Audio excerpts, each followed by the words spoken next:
Bangladesh kindergarten association কর্তৃক আয়োজিত এই অ্যাসোসিয়েশনের অন্তর্ভুক্ত কিন্ডারগার্টেনের শিক্ষক মন্ডলী আজকে এই শিক্ষক দক্ষতা উন্নয়ন প্রশিক্ষণ এই ট্রেনিং সেশন উপস্থিত প্রিয় শিক্ষক মন্ডলী, উপস্থিত আছেন এই শাহবাজ সিটিজেন ক্লাব লিমিটেডের সম্মানিত সভাপতি কামরুজ্জামান মিটন, সেক্রেটারি আলমগীর সহ বদিউজ্জামান বদির রবি সহ উপস্থিত নেতৃবৃন্দ, আসসালামু আলাইকুম।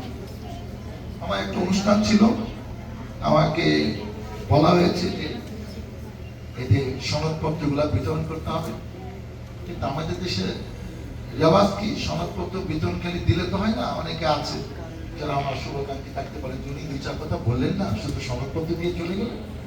সেজন্য হয়তো আমি সংক্ষিপ্ত দুই চার কথা আপনাদের উদ্দেশ্যে নিবেদন করতে চাই।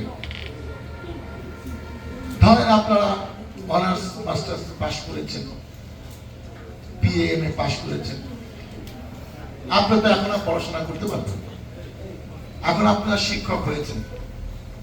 আপনাদের এই শিক্ষকতা মান বৃদ্ধি করতে হইলে ট্রেনিং এর ছাড়া বিকল্প নেই।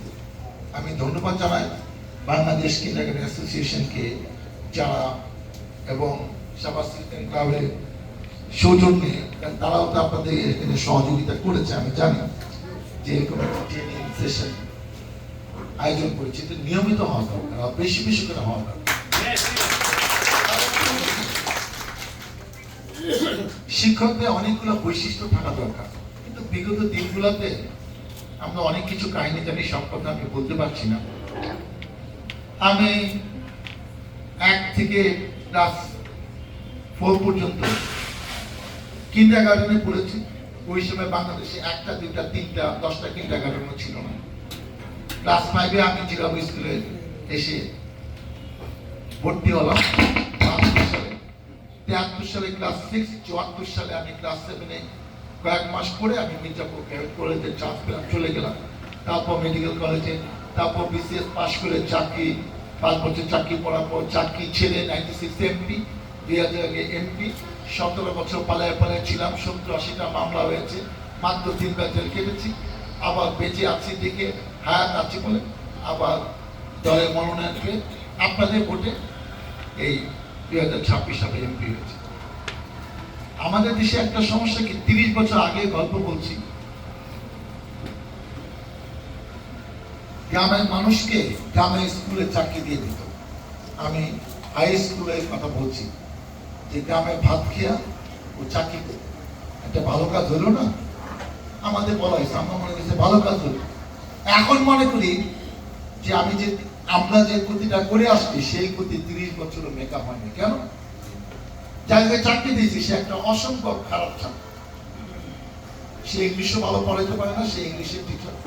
অঙ্ক ভালো পড়াইতে পারে না, অঙ্কের টিচার।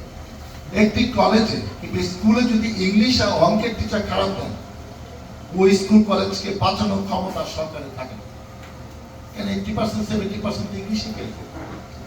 আমরা তখন আত্মীয় স্বজন গ্রামের ছেলেকে চাকরি দেওয়া আমাদের গুরুত্বপূর্ণ দায়িত্ব ছিল, কিন্তু আমি নিজ হাতে এই প্রতিষ্ঠানটি বিশাল ক্ষতি করে গেলাম। বিগত 17 বছর তাই হয়েছে, যে যেখানে পারছে চাকরি শিক্ষা অন্য জায়গায় দিলে চলে, কিন্তু যেখানে মানুষ করার কারিগর করা হয় সেই জায়গায় চাকরি ইচ্ছে তাকে দিলে তো হবে। আমি 2004 সালে এমপি, আমি আগে ইন্টারমিডিয়েট পরীক্ষা আগে আমি কিছু A++ স্টুডেন্টদের বাসায় ভিজিট করলাম 10-15 মিনিট, এবং ভিজিট করলাম আমি একা। তাদের বাসার অ্যাড্রেসগুলো নিয়ে গোপনে রাতের বেলা গেলাম, তাদের লেখাপড়া মান কেমন, তাদের কোনো কমপ্লেন আছে কিনা। সামার কলেজে এক ছাত্র, সে দেখলাম সব বিষয়ে 80 উপরে নাম্বার আছে। আমি ধরে নিলাম সে গোল্ডেন এ প্লাস পেতে পারে। ইংলিশে সে 69 পেয়েছে। আমি ছেলেটিকে জিজ্ঞেস করলাম, তুমি ইংলিশে কম পেলে কেন? তার বাসায় হুলস্থুল পড়ে গেছে যে এমপি সাহেব আসছে, না বলে আসছে, হঠাৎ করে আসছে। সে বললো, স্যার এটা রিঅ্যারেঞ্জমেন্ট একটা নাম্বার আছে, মানে 4টা কলামে এলোমেলো ভাবে সেন্টেন্স দেওয়া আছে, মিলাইতে হবে যে এক্সাক্ট সেন্টেন্স কোনটা। বলে স্যার আমারটা ঠিক হয়েছে, কিন্তু আমার স্যার আমাকে নাম্বার দেয়। কেন দেয়নি? আমি স্যার এর কাছে প্রাইভেট পড়ি না। আমি সাভার কলেজ 18 সালে সরকারিকরণ হয়েছে। আমি সাভার কলেজে গভর্নমেন্ট সভাপতি। রাত্রে ঘুমাইতে পারলাম না। সকালবেলা 9টার সময় এসে প্রিন্সিপাল স্যারকে বললাম, স্যার এই ছেলে টেস্টের খাতাটা নিয়ে আসেন। আইসা দেখলাম ইংলিশে head of the department Hakim sir. তাকে বললাম, স্যার ওইটা গিয়ে দেখলাম যে ওখানে 0 দেওয়া। আমি বললাম, এইটা দেখেন তো এটা ঠিক কিনা। হাকিম স্যার 15-20 মিনিট এসে বলল, স্যার এটা স্যারের একটু ভুল হয়েছে, সে তাকে 0 থেকে আসলে সে 14 পাবো। আমি 7 দিন পরে গভর্নমেন্ট মিটিং ডাকলাম। প্রথম সিদ্ধান্ত হলো এই টিচার প্রশ্ন করতে পারবে না, খাতা দেখতে পারবে না। যে একজন টিচারকে হিংসা বিদ্বেষী হয়ে প্রাইভেট পড়ে না বলে তাকে নাম্বার দেয় না, সে তো টিচার হওয়ার যোগ্যতাই নেই, তাকে চাকরি দিচ্ছে, সেটা আমি আর কিছু বললাম না। আমি যতদিন সভাপতি ছিলাম, ম্যাথে ছিলাম, আমি তো যেহেতু এমপিওভুক্ত ইয়েতে তাকে তো বাই করে দিতে পারি না। সে হয়তো ক্লাস নিচ্ছে কিন্তু প্রশ্ন করে না, কোনো খাতা দেখতে পারে না। এই সমস্যা হলো যে ভালো প্লেয়ার সে ভালো রেফারি হবে, আপনি খেয়াল করেন। যে ভালো জানে গোল্ডেন এপ্লাস, তারা যদি টিচার হইতে বাংলাদেশের লেখাপড়া মানটা অনেক উচিত। কিন্তু আমরা মনে করি তাকে মানে চাকরি দিতে হবে। এখন তো এটা সরকারের হাতে চলে গেছে। আগে কিন্তু কমিটি ইচ্ছা করলে চাকরি ইচ্ছা তাকে চাকরি দিতে হবে। এখন আমি একটা কথা বলি, আপনি ম্যাট্রিকের 2nd division, intermediate 2nd division, honours master 2nd division নিয়ে আপনি একটা ইন্টারমিডিয়েট স্কুল কলেজে ঢুকলেন, যে ছেলেটা গোল্ডেন এপ্লাস পাবে তার অনেক প্রশ্ন আপনি দিতে পারবেন, গ্যারান্টি দেন। অনেক প্রশ্ন উত্তর দিতে পারবেন, আপনি সবকিছু তাকে পড়ে সন্তুষ্ট করতে পারবেন। অতএব আপনারা এটা কখনো ভাবেন না। আপনার বেসিক ভালো না হলে আপনি ভালো টিচার হবেন কেন? প্রশ্নই ওঠে না। এরকম উদাহরণ 10%, বাকি 90% তারা হইতে পারে না ভালো টিচার, কারণ আপনি নিজেই দুর্বল। You are a weak student. একটা উইক স্টুডেন্ট ভালো টিচার হইতে পারে না। আমি একটা উদাহরণ দিই। একজন টিচার এই 2nd ক্লাস নিয়ে 10 বছর চাকরি করছে, 10 বছর। আমি একজনকে নিয়ে আসলাম যে ম্যাট্রিকে golden A class, intermediate golden A class, অনার্সে 1st ক্লাস, মাস্টার্সে 1st ক্লাস। সে প্রথম দিন থেকে আপনার থেকে 5 গুণ ভালো পাবে, ফার্স্ট ডে থেকে। কারণ আপনার এই অভিজ্ঞতা কোনো ভ্যালু নাই। আপনার ভালো বেসিক থাকলে সেখানে অভিজ্ঞতা কাজে লাগে। আপনার তো বেসিকই নাই, আপনার অভিজ্ঞতা দিয়ে 20 বছর করলে আপনার তার থেকে খারাপ পড়বে, প্রথম দিন থেকে খারাপ পড়বে, আমি গ্যারান্টি। অতএব আজকের কথাটা বলছি, আমি কিন্ডারগার্টেন সম্বন্ধে জানি না, কারণ এদের সাথে আমার ইনভলভমেন্ট কম। কারণ এখানে অনার্স মাস্টার্স পড়েছি, অনেক জায়গায় তো একসময় ছিল 20 বছর আগে ইন্টারমিডিয়েট ম্যাট্রিক পাশে এরাও কিন্ডারগার্টেন টিচার হয়েছে। এখন স্কুল থেকে কিন্ডারগার্টেনের টিচাররা বেতন আমি জানি, স্কুলে অনেকে আপনার ইউনিভার্সিটি লেভেলে মাস্টার ডিগ্রি পাস করে আসেন, এবং আপনাদের এখানে ছাত্রছাত্রীর সংখ্যাও কিন্তু সরকারি প্রাইমারি স্কুল থেকে এমপিওভুক্ত হাই স্কুল থেকে অনেক বেশি। এইসব কারণে ওই যে আপনারা মাঝে মাঝে চক্রান্ত করে যে বৃত্তি পরীক্ষায় কিন্ডারগার্টেনে অংশগ্রহণ করতে দেওয়া হবে না। এটা আগে ছিল, কিছুদিন আগে সরকার আপনাদের আন্দোলনের মুখে দাবি মানতে বাধ্য হয়েছে। দাবিটা আংশিক মেনেছে যে 20% কিন্ডারগার্টেনে দেওয়া হবে। কিন্তু এটা একটা সভ্য দেশের নিয়ম হতে পারে না যে আমরা যখন পরীক্ষা দিচ্ছি, বোর্ডের পরীক্ষা সারা বাংলাদেশে তো ঢাকাপুর, চিটাগাং, কুমিল্লাপুর সব মেধা ওই ব্যাচের তো ভালো ভালো স্টুডেন্টের ভিত্তিতে রেজাল্টটা হচ্ছে। বৃত্তি পরীক্ষা সারা বাংলাদেশ দিতে পারবে। এখন এই বৈষম্য কেন? কারণ এটা যদি ওপেন করে দেওয়া হয়, 80% বৃত্তি তো কিন্ডারগার্টেনের স্টুডেন্টরা পাবে, এতে কোনো সন্দেহ নাই। আপনাদের পরামর্শ আপনারা লেগে থাকে, যেমন যে গভর্নমেন্ট হয়তো সামনে বছর কিংবা তারপরে বছর না 50% শুধু দেওয়া হবে কিংবা 40%, একটু থেকে পাবো একসময় যে ওপেন। এখানে kindergarten, primary school, high school এরকম বিভেদ করা হবে না। সে বাংলাদেশের নাগরিক, বাংলাদেশে পড়ে, এইটাই তার যোগ্যতা, সেইভাবে বৃত্তি হবে, মেধার ভিত্তিকে বৃত্তি হবে। বৈষম্য ভিত্তিতে বৃত্তি যেটা আমরা চাই না। এখন আমি আপনাদের বলি, শিক্ষকদের যে জিনিসগুলো গুণগুলো থাকা দরকার। এই যে বাবুল বলুন, আমি ওখানে বসে টেনশনে ছিলাম যে তার মতিগতি তো ভালো না। যদি বলে প্রধানমন্ত্রী আপনি একটু আসেন, আমি দেখলাম যে আবার আমাকে ডেকে পড়াকে না ডেকে পড়ে তখন আবার বিপদে পড়বো। সেদিন দেখি ভাগ্যিস আমাদের কাউকে ডাকে না। প্রতিদিন বললো প্রতি তুমি একটু লাভ দাও, অভিরা ডাকলো অভি একটু নিচে হওয়া, সেটা তো আমাদের করে নেই। আপনাদের নিয়ে এসে পরীক্ষা নিরীক্ষা করেছে। ঠিক আছে, আপনাদের সবচেয়ে বড় গুণ হওয়া দরকার উগ্র মেজাজ। প্রত্যেক কিন্তু এলাকায় দুই একজন থাকে, কেউ যদি অস্বীকার করে এটা ভুল হবে। এই মেজাজ করা যাবে না, কারণ এই সন্তানটা আপনার সন্তান। আপনি ধরে নেন আপনি যার সাথে খারাপ ব্যবহার করছেন সে আপনার সন্তান তুল্য, তারা আপনাকে মায়ের মতো মনে করে, বাবার মতো মনে করে, তার সাথে আপনি কেন খারাপ ব্যবহার করেন? ভালো ব্যবহার আপনার করতে হবে। মাস শিক্ষককে প্রদান করে সীমাহীন ধৈর্য থাকতে হবে। আপনি আপনার সন্তানের ব্যাপারে সীমাহীন ধৈর্য দেখান, স্কুলে ওই বাচ্চার প্রতি সীমাহীন ধৈর্য কেন দেখান? এটা দেখাতে হবে। আপনাকে স্কুলের বাইরেও যদি কোনো কিছু জানতে চায়, মনে বলে আপনার দিতে বাধ্য না করে বাধ্য। এটা আপনার নীতি নৈতিকতার সাথে সম্পর্ক। এটা এমন একটি পেশা যে পেশা দায়িত্ব সার্বক্ষণিক। স্কুলে 5 ঘন্টা 4 ঘন্টা 3 ঘন্টা দায়িত্ব, এর বাইরে ফোন করে বলে ম্যাডাম আমি তো এটা বুঝতেছি না, কি করবো? আপনি ধৈর্য সহকারে ভালো ব্যবহারের সাথে সেই ছাত্র ছাত্রী প্রশ্নের উত্তর দিতে আপনি বাধ্য।